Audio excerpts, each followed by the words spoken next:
we are some of the biggest culprits. We are unwilling to deal with that. Because in front of our own relatives and friends, we will be seen to be different.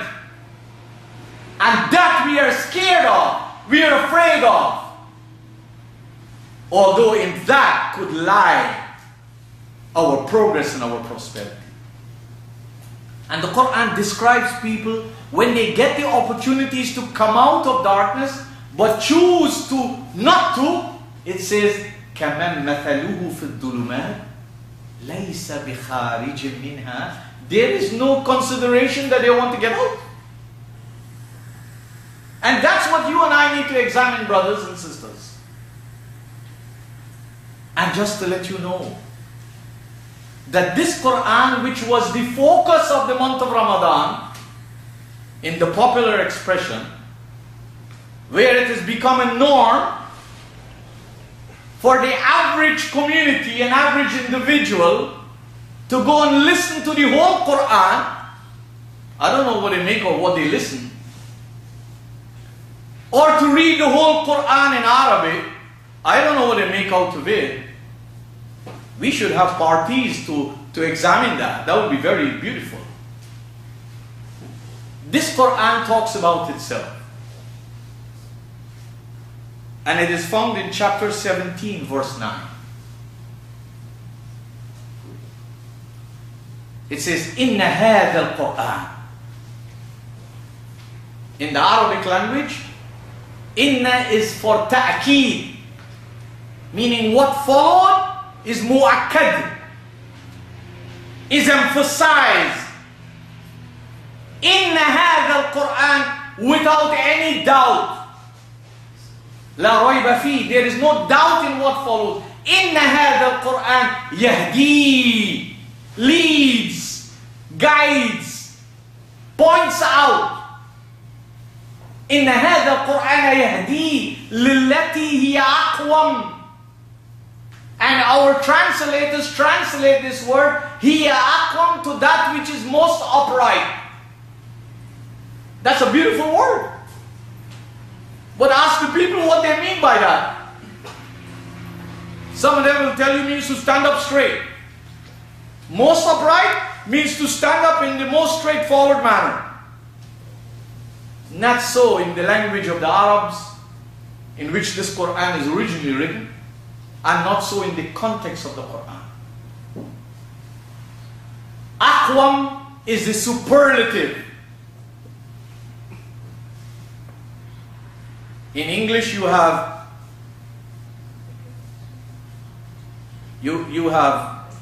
what you call the adjectives. You have comparative and superlative. You have positive, you have comparative, and you have superlative. This is superlative in Arabic. Aqwam, you can't go better than that.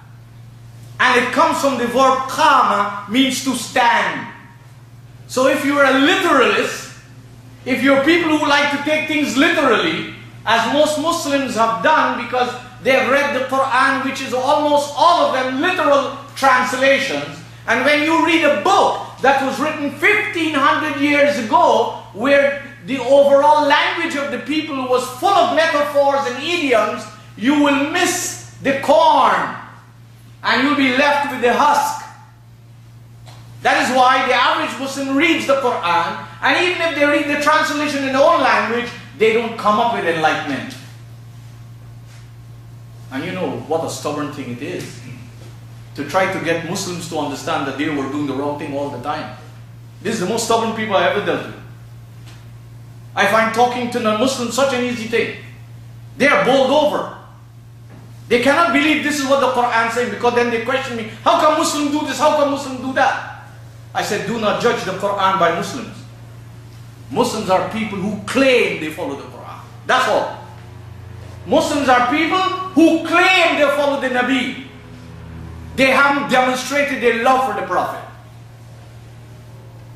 And not because you claim you're a Muslim or you have some kind of Arab or Persian or Urdu name, it makes you Muslim. This has nothing to do with Muslim. So the Quran says, Inna hadha al-Quran. 1 month in Ramadan, almost everybody who can go to the masjid was listening to the Qur'an. And those who couldn't go because of their cultural religious upbringing, they were reading Qur'an like they're crazy. To finish it. Not only 1 time, 2 times. Some 3 times. Sometimes they will have 3 nights. And they will stand up to read this whole Qur'an. Sometime in 1 night. They will finish this whole Qur'an. They have how many hufaz they want. They bring them on like a speed train. Why? Because sense and science have been kicked out of what is practiced as Islam. You even hear the stalwarts say that there is no room for thinking. There is no room for analysis. There is no room for reasoning. There is no room for science. To those who say that, be it known that the word ilm means some knowledge, proven knowledge, established knowledge. It's the word, the only word used for science. Qur'an is the science of human behavior. It's a proven knowledge. You and I will follow the footsteps of those before us. We'll make the same mistakes like those before us. Or we have a choice. We can look at their lives and learn the lesson and avoid such pitfalls. But that responsibility is yours and mine. It's hovering over us. So what is this Qur'an? It's a book, يَهْدِي لِلَّتِي هِيَ أَقْوَمْ, that will always lead us to a state of what? Aqwam. And aqwam, as I said, comes from the verb qama, literally means to stand up. Do you really believe that God is telling you and me and divine loftiness has to do with standing up? What about the people who are tired and can't stand up?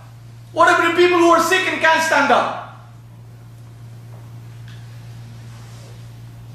Qama means to rise. Qama means to get up from what you were comfortably sitting in all the time. Also in the Arabic language, Qama means to resurrect, to rise out of what was holding you down. So when the Qur'an says, إِنَّ هَذَا الْقُرْآنَ يَهْدِي لِلَّتِي هِيَ أَقْوَمْ, this Qur'an will lead anyone. If the non-Muslims follow a principle of this Qur'an, you believe it.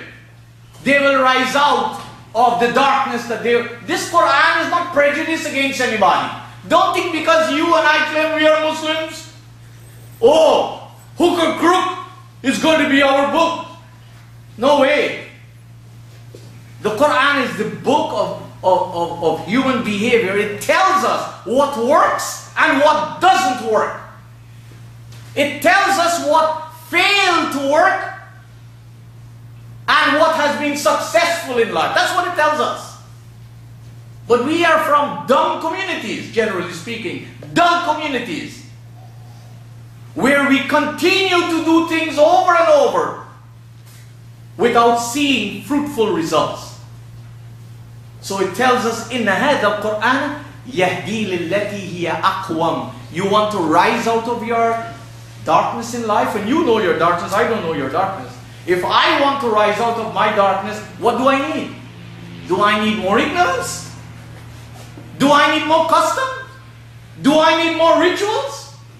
Do I need to hang ta'weez around my neck or around my stomach? Do I need to paste Qur'an all over my car and all over my house or my office? Do I need that? Do I need to start off my day by Qur'anic recitation in the morning and close it off with Qur'anic recitation in the night? You think that's going to work?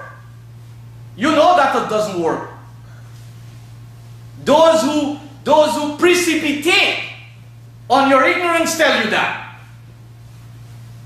Because they know how tattered is your mind. Life is based on solid foundation. It is you and I who have to take those opportunities. So the Qur'an says that this book, the Quran,